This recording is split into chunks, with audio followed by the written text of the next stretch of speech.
कि माटी की मूर्ति से तकली हरे मुस्काई के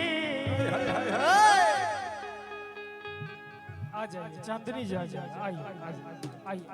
आइए ना, आ जाइए आज तुम आओ जा अच्छा कि माटी की मूर्ति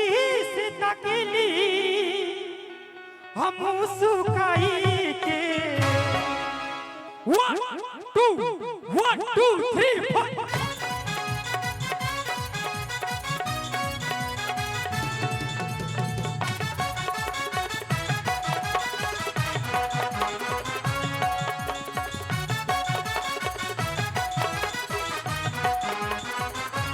4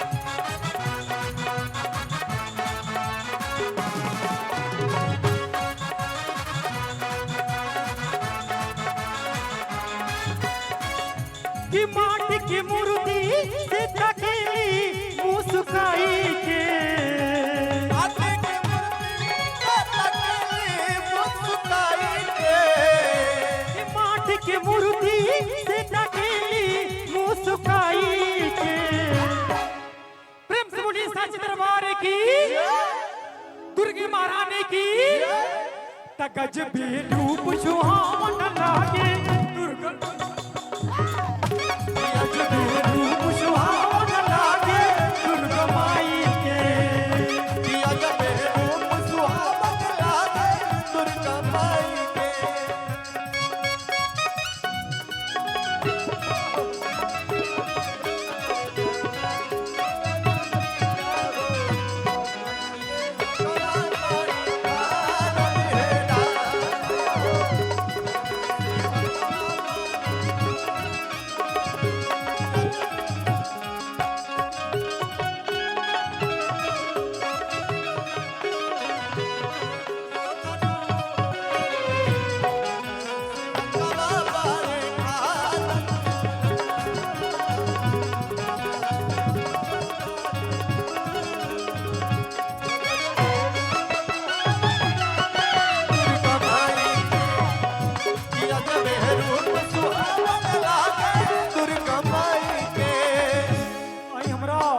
सुनील भैया जी की तरफ से बहुत बहुत रुपया का पुरस्कार बा, इनाम बा, आशीर्वाद बा। अब माई से विनती बा कि माई अगर हमारा आवाज रोरा पास जात हुई तो सुनील भैया की परिवार में इतना रुपया बरसे लाखन करोड़ों एटीएम होके मगर पासवर्ड हमनी के लगे कि हमनियों के खर्चा पानी रुपया से हमनी के चलत रहे मगर आइल बा भक्त माई के दरबार में माई से कहता आग खतरिया गुबारी पानी खाती पानी आग खतरिया गुबारी पानी खाती पानी जे जैसे चाहे वैसे मिले माता रानी मिले माता रानी हो मिले माता रानी आग खतरिया गुबारी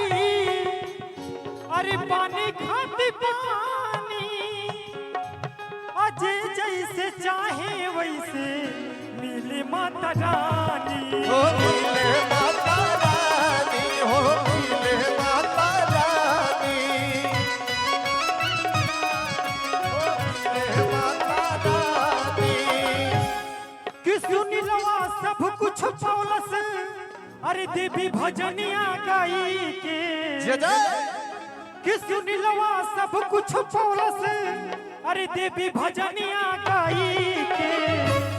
तगज भी रूप सुहावन लागे दुर्गा माई के अजब रूप सुहा